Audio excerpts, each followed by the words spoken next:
പ്രതീക്ഷ ഉണ്ടായിന് ഭയങ്കര കേസുമായിട്ട്.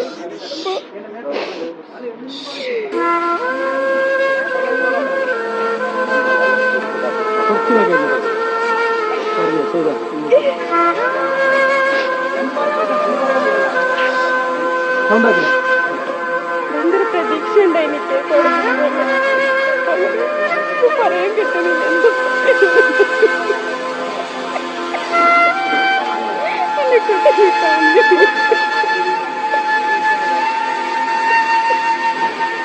Welcome back to Visal media. ഞാൻ ഫക്രുദ്ദീൻ പന്താവർ. ഇന്ന് റിയാസ് മൗലവി വധക്കേസിന്റെ വിധി വന്നു. കുറ്റക്കാരായ 3 RSS പ്രവർത്തകരെയും വെറുതെ വിടുന്നൊരു വിധിയായിരുന്നു, ഒരൊറ്റ വരി വിധി. ആ ഒരു ഭാര്യയുടെ കരച്ചിൽ, ഒരിക്കലും പ്രതീക്ഷിക്കാത്തൊരു വിധി. ആ കരച്ചിൽ കാണുമ്പോൾ നമ്മുടെ ഉള്ളിൽ വല്ലാത്തൊരു പിടച്ചിലാണ്. പടച്ച റബ്ബേ, ആ ഒരു വീഡിയോയിൽ കാണാം ആ മുഖം മറച്ച യുവതിയുടെ ഒരു അവരുടെ ചൂണ്ടുവിരലിൽ തസ്ബീഹ് ചൊല്ലുന്ന ഒരു മുട്ടി കാണാം. അതിൽ തസ്ബീഹ് ചൊല്ലുന്ന ആ ഒരു യുവതിയുടെ കണ്ണുനീർ.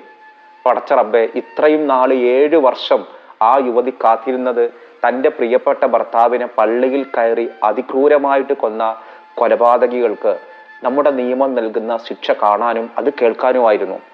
പക്ഷെ നിർഭാഗ്യവശാൽ ഉണ്ടായത് എന്താണ്? ഇന്ന് നീതിയെ തൂക്കിലേറ്റി. അതായത് ആ പ്രതികളെ 3 പേരെയും വെറുതെ വിട്ടു. 2017 മാർച്ച് 20 ചൂരി എന്ന് പറയുന്ന കാസർഗോഡ് ഒരു ഗ്രാമത്തില്, ഇവിടുത്തെ ഒരു പഴയ പള്ളിയിൽ, ആ പള്ളിയിൽ താമസിച്ചിരുന്ന ഈ റിയാസ് മൗലവി എന്ന കുടക് സ്വദേശിയായ ഉസ്താദിനെ ഒരു സംഘം RSS പ്രവർത്തകർ അതിക്രൂരമായിട്ട് കൊന്നുകളയുന്നത്.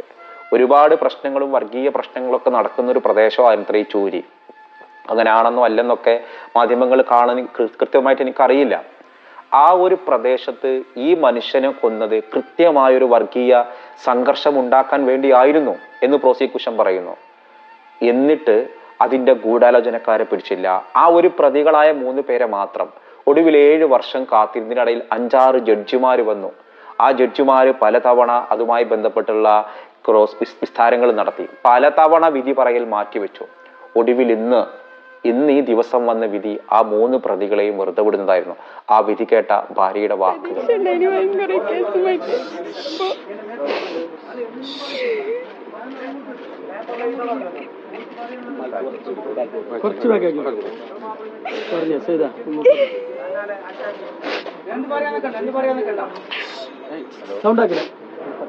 ഭയങ്കര പ്രതീക്ഷ ഉണ്ടായി എനിക്ക് കോടതിയുടെ മേലെ.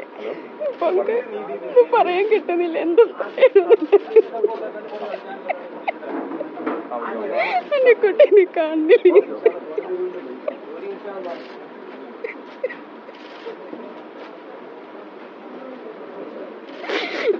ഞങ്ങൾക്ക് വളരെ വേദനാജനകമായ ഒരു വിധിയാണ് ഇപ്പോൾ വന്നത്. പിന്നെ ഇതിനെക്കുറിച്ച് ജഡ്ജ്മെന്റ് കിട്ടിയതിനു ശേഷം ബാക്കി കാര്യങ്ങളൊക്കെ ഞങ്ങൾ ആലോചിച്ചിരുന്നു.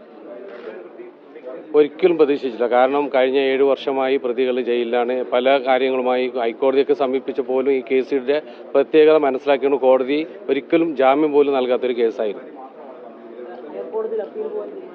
അത് ഞങ്ങൾ ആലോചിച്ചിട്ട് തീരുമാനിക്കും. അതിന്റെ കാര്യങ്ങളൊക്കെ എങ്ങനെയാണ് ഞങ്ങളെല്ലാവരും ആലോചിച്ചിട്ട് തീരുമാനമെടുക്കും. അങ്ങനെ ഒന്നും പറയാനൊന്നുമില്ല.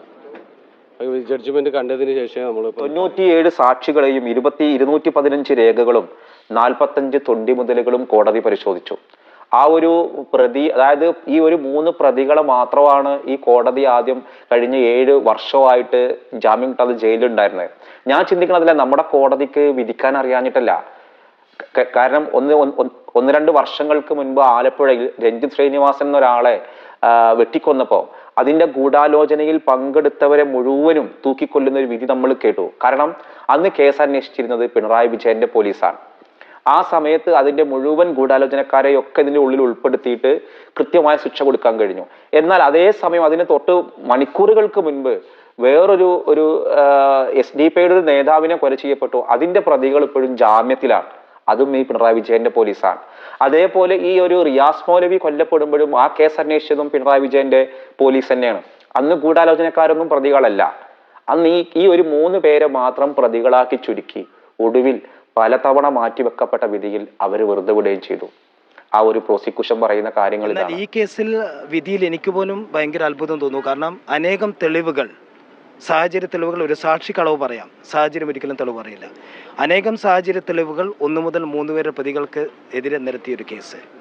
അത് മാത്രമല്ല, സംഭവം കഴിഞ്ഞ് 3-ാം ദിവസം തന്നെ ടവർ ലൊക്കേഷൻ, അതായത് 3-ാം പ്രതിയുടെ അമ്മ തന്നെ വന്ന് പറഞ്ഞിട്ടുണ്ട് ഈ കൃത്യത്തിന് അതായത് ഈ മോട്ടോർ സൈക്കിൾ എൻ്റെ മകൻ ഉപയോഗിക്കുന്ന മോട്ടോർ സൈക്കിളാണെന്ന്. ആ മോട്ടോർ സൈക്കിളിൽ രക്തമുണ്ടായിരുന്നു. ആ മോട്ടോർ സൈക്കിൾ 27 റിക്കവറി ഉണ്ടായിരുന്നു. അതുപോലെ തന്നെ 1-ാം പ്രതിയുടെ ശരീരത്തിൽ കണ്ട ചോരപ്പാടുകൾ അത് മരണപ്പെട്ട റിയാസിൻ്റേതായിരുന്നു. അത് കോടതിയിൽ DNA തെളിവ് മൂലം തെളിവ് ഹാജരാക്കിയിട്ടുണ്ട്. ആ DNA തെളിവ് ഒന്നുകൂടി ശക്തമാക്കാൻ വേണ്ടി ആ DNA പരിശോധിച്ച ഉദ്യോഗസ്ഥരെ തിരുവനന്തപുരത്ത് നിന്ന് വിളിച്ചു വരുത്തി വിസ്തരിച്ചിട്ടുണ്ട്. അതുപോലെ തന്നെ മൊബൈലിൽ കണ്ട അതായത് പരിക്കുകൾ, അതായത് സെൽഫി എടുത്ത ഫോട്ടോസ്, അതായത് ഇതിൻ്റെ മോട്ടീവ്, അതിൻ്റെ സെൽഫി എടുത്ത 1-2 പ്രതികളുടെ ഫോട്ടോസ് കോടതിയിൽ ഹാജരാക്കിയിട്ടുണ്ട്. ആ ഉദ്യോഗസ്ഥൻ 5 ദിവസം വന്നിട്ടാണ് കോടതി തെളിവ് കൊടുത്തത് മൊബൈലിൻ്റെ ഉള്ളിലുള്ള എന്തൊക്കെയാണെന്ന് കാണിക്കുന്ന രേഖകൾ. പോലീസ് ചാർജ് ഷീറ്റ് കുറ്റപത്രം ബോധിപ്പിക്കുന്നതിന് മുമ്പേ പരമാവധി അവർക്ക് ചെയ്യാവുന്ന എല്ലാം അവർ ചെയ്തു. അതിലുപരിയായിട്ട് പ്രോസിക്യൂഷൻ എല്ലാ അഡീഷണൽ സാക്ഷികളെയും കൊണ്ടുവന്നു. ഏകദേശം 30-ലധികം അഡീഷണൽ സാക്ഷികളെ കൊണ്ടുവന്ന് വിസ്തരിച്ചൊരു കേസാണ്. ഇത്രയും ഒരു കേസ് പരമാവധി ചെയ്യുക എന്നല്ലാതെ ഒരു ജഡ്ജ്മെൻ്റ് എഴുതാനുള്ള അധികാരം അതായത് പോലീസിനോ അതുപോലെ തന്നെ നടത്തുന്ന വക്കീലിനോ ഇല്ലല്ലോ. അപ്പോൾ സ്വാഭാവികമായിട്ടും അപ്പീലിൽ ചലഞ്ച് ചെയ്യും. പൂർണ്ണ കോൺഫിഡൻസോട് കൂടി തന്നെയാണ്. കാരണം അതായത് ഒരു കേസ് വെറുതെ വിടുന്നതിൽ കുഴപ്പമില്ല, പക്ഷേ അത് ഒരു നല്ല സ്ട്രോങ് തെളിവുള്ള കേസ് വെറുതെ വിടുമ്പോൾ അത് സൊസൈറ്റിക്ക് കൊടുക്കുന്ന മെസ്സേജ് ഭയങ്കര മോശമാണ്. മേൽക്കോടതിയിൽ നിന്ന് നീതി ലഭിക്കും ലഭിക്കുമെന്ന് തന്നെയാണ് പറയുന്നത്. ഏതെങ്കിലും ഒരു കോടതിയിൽ നിന്നും നീതി ലഭിക്കപ്പെടും. കാരണം നീതി ലഭിക്കാതെ പോകേണ്ട ഒരു കേസല്ല ഇത്. കാരണം നീതി ലഭിക്കാതെ പോകേണ്ട കേസല്ല. കാരണം അത്രയ്ക്കും ആൾക്കാരുടെ എഫേർട്ട് മാത്രമല്ല, യഥാർത്ഥത്തിൽ കുറ്റം ചെയ്ത പ്രതികളെ കോടതിയിൽ കൊണ്ടുവരാനുള്ള പോലീസിൻ്റെ എഫേർട്ട്, അതിൽ DNA തെളിവുകൾ, ആ DNA തെളിവുകൾ ഒരാളുടെ മരിച്ച ശരീരത്തിലുള്ള ഇങ്ങനെയാണെങ്കിൽ എളുപ്പം കൊലപാതകം ചെയ്ത് രക്ഷപ്പെടാമെന്നുള്ളൊരു മെസ്സേജ് സൊസൈറ്റിക്ക് വരും. കാരണം മരിച്ച ആളുടെ രക്തമാണ് എൻ്റെ ശരീരത്തിൽ പുരണ്ടതെങ്കിൽ അതെങ്ങനെ വന്നു എന്ന് പറയാനുള്ളൊരു ബാധ്യത എനിക്കുണ്ടെന്ന് സുപ്രീം കോടതി പറയുന്നു. ആ ബാധ്യത പോലും നിറവേറ്റാത്ത 1-ാം പ്രതിയെ പോലും എങ്ങനെ കുറ്റവിമുക്തനാക്കി? ആ ഭാര്യ സൈതയുടെ കണ്ണുനീർ പടച്ച റബ്ബ് ആ കുടുംബത്തിന് നീതി കൊടുക്കട്ടെ. ഏതായാലും കൊല്ലപ്പെടും മുൻപ് ഈ മനുഷ്യനും പ്രതികളോട് പറഞ്ഞ വാക്കുകളുണ്ട്, നിങ്ങൾക്ക് ആള് മാറിയതാവും. ആ മനുഷ്യൻ രക്തസാക്ഷികളുടെ പദവിയിൽ ഉൾപ്പെട്ടു. കാരണം അങ്ങനെ പ്രശ്നത്തിന് പോണ ഒരാളല്ല. മദ്രസ അധ്യാപനം, പള്ളി, ആ ഒരു നിസ്കാരവുമായിട്ട് കഴിഞ്ഞുകൂടുന്ന ഒരു മനുഷ്യൻ കേരളത്തിൽ എവിടെയെങ്കിലും ഒരു ആരാധനാ കേന്ദ്രത്തിൽ കയറി മറ്റൊരു ജനവിഭാഗം ഇങ്ങനെ കൊന്നു കളഞ്ഞൊരു സംഭവം ഉണ്ടോ? പക്ഷെ ഇവിടെ നടന്നു. എന്നിട്ടും നമ്മൾ ഭീരുക്കളായ ആളുകൾ, നമ്മുടെ നിയമമാണ് അവർക്ക് ശിക്ഷ. ഇത് കൊടുക്കുന്ന ഒരു സന്ദേശം എന്താണ്? ആ ഒരു കൊല്ലപ്പെട്ട റിയാസിന്റെ സഹോദരൻ പറയുന്ന വാക്കുകൾ നോക്ക്. വിധി കേട്ടപ്പോൾ വളരെ ദുഃഖകരമായ ഒരു വിധിയായിരുന്നു. കാരണം എന്ന് പറഞ്ഞാൽ അത് നമ്മൾ പ്രതീക്ഷിച്ച ഒരു വിധിയൊന്നും അല്ല. നമ്മൾ അനുജനെ കൊണ്ട് വളരെ വിഷമമാണ്. 7 വർഷക്കാലം നമ്മൾ കാത്തിരുന്നു നല്ലൊരു ശിക്ഷ നൽകുമെന്നുള്ള ഉദ്ദേശത്തിൽ, പക്ഷേ അതൊരു നല്ലൊരു ശിക്ഷ നൽകിയില്ല. അത് തന്നെ പറയാനുള്ളത്. നിങ്ങൾ ബാംഗ്ലൂരിലാണ്, ഇന്ന് ഈ വിധി കേൾക്കാൻ വേണ്ടി ഇവിടെ എത്തിയതാണ്. ആ വിധി കേൾക്കാൻ വേണ്ടിയാണ് ഞാൻ കാസർഗോഡ് ഈ കോടതിയിലേക്ക് എത്തിയത്. അതുകൊണ്ട് വളരെ ദുഃഖകരമാണ്, ഭയങ്കര വിഷമമുണ്ട്. റിയാസ് മൗലവിയുടെ ആരൊക്കെ ബന്ധുക്കൾ വന്നിട്ടുണ്ട്? റിയാസിന്റെ ഭാര്യ വന്നിട്ടുണ്ട്. അവളെ ഇപ്പോൾ 2ാമതും നിക്കാഹ് കഴിച്ചു കൊടുത്ത അവളുടെ ഭർത്താവും വന്നിട്ടുണ്ട്. പിന്നെ ആര് വന്നിട്ടുണ്ടെന്നുള്ളത് നമുക്ക് സംഭവം അറിയില്ല. കുട്ടിയുണ്ട്. ഈ കേസ് 7 വർഷത്തിന് ശേഷം ഈ വിധി പറയുമ്പോൾ ഒരു തക്കതായ ശിക്ഷ ലഭിക്കുമെന്നൊരു പ്രതീക്ഷ നാട്ടിനും ചൂരിയിലുള്ള ആളുകൾക്കും മദ്രസയിലെ അധ്യാപകർക്കും ബന്ധുക്കൾക്കൊക്കെ ഉണ്ടായിരുന്നു. ഇപ്പോൾ നിരാശയുണ്ടോ? എന്താണ് നിങ്ങളുടെ ഒരു? ഭയങ്കര നിരാശയാണ്. കാരണം എല്ലാവരും ഇത് ഒരു പ്രതീക്ഷയോട് കാത്തിരുന്നതാണ്. അതുകൊണ്ട് ഇത് നല്ലൊരു പ്രതീക്ഷ നമ്മളൊരു ദുഃഖകരമായ ഒരു സംഭവമായി. ഏതായാലും ഇവരിനി അപ്പീല് പോകാൻ ഉദ്ദേശിക്കുന്നുണ്ട്. നമുക്ക് ഇതിനും കോടതിയിൽ പരമോന്നത കോടതി ഉണ്ടല്ലോ. പക്ഷേ ഏത് കോടതി വെറുതെ വിട്ടാലും പടച്ച റബ്ബിന്റെ ഒരു കോടതി ഉണ്ട്. നമ്മൾ ഒരു കാര്യം നമ്മൾ തീരുമാനിക്കണം, ഒരു കാര്യം നമ്മൾ അറിയണം. നമ്മുടെ രാജ്യത്ത് എല്ലാവർക്കും തുല്യ നീതി കിട്ടേണ്ട രാജ്യമാണ്. പക്ഷെ ഈ ഒരു കേസിൽ നമുക്ക് പ്രത്യക്ഷത്തിൽ തോന്നുന്നത്, കാരണം ആ ഒരു പ്രതിക്ക് എതിരാകുന്ന ഒരുപാട് തെളിവുകളുണ്ട്. റിയാസ് മൗലവിയുടെ രക്തം ആ പ്രതികളുടെ മേത്ത രക്തം ഉണ്ടായിരുന്നു. അതേപോലെ DNA ടെസ്റ്റ് നടത്തി. ഇങ്ങനെ എല്ലാ വിധത്തിലും ഒരു നിയമത്തിന്റെ മുഴുവൻ കാര്യങ്ങളും ഒക്കെ പരിശോധിച്ചിട്ടും ഈ കോടതിക്ക് അവരെ വെറുതെ വിടാനാണ് തോന്നുന്നത്. എന്തുകൊണ്ടാണ് എന്നുള്ളത് കൃത്യമായി പരിശോധിക്കപ്പെടേണ്ടതുണ്ട്. എവിടെയാണ് പ്രോസിക്യൂഷന്റെ ഭാഗത്ത് പിഴച്ചോ? കാരണം കേസ് അന്വേഷിച്ച പോലീസ് കൃത്യമായിട്ട് 3 ദിവസത്തിനകം പ്രതികളെ പിടിക്കുന്നുണ്ട്. ആ പ്രതികളെ പിടിച്ച് 90 ദിവസത്തിനകം കുറ്റപത്രം സമർപ്പിക്കുന്നുണ്ട്. എന്നിട്ടും ഈ പ്രതികൾക്ക് രക്ഷപ്പെടാനുള്ള അവസരങ്ങൾ ഉണ്ടായത്. നമുക്ക് പടച്ച റബ്ബിനോട് പ്രാർത്ഥിക്കാം. ഈ ഒരു പരിശുദ്ധ റമദാനാണ്. എനിക്ക് ആ ഒരു ഭാര്യ സൈദയുടെ കണ്ണുനീര് കാണുമ്പോൾ ഉള്ളിൽ വല്ലാത്തൊരു ഭീതി, പടച്ചറബ്. അവരിപ്പോൾ വിവാഹം കഴിച്ച് വേറൊരു ഭർത്താവിൻ്റെ കൂടെ കഴിയുകയാണെങ്കിലും അവരുടെ ആ കരച്ചിൽ നമ്മുടെ ഉള്ളിൽ വല്ലാത്തൊരു സങ്കടമുണ്ടാക്കി. നമ്മുടെ ഈ വീഡിയോ കാണുന്ന ആരെങ്കിലും കാസർഗോഡ് ചൂരി പ്രദേശത്തുള്ളവരുണ്ടോ? ആ ഒരു സംഭവമായിട്ട് ഈ ഒരു റിയാസ് മൗലവിയെ നേരിട്ടറിയുന്ന ആളുകളിൽ കമന്റ് ചെയ്യണം. നമ്മളിത് അന്നത്തെ കാലത്ത് പത്രത്തിൽ വായിച്ച പരിചയം മാത്രമേ ഈ ഒരു കേസുമായിട്ട് ബന്ധപ്പെട്ടുള്ളൂ.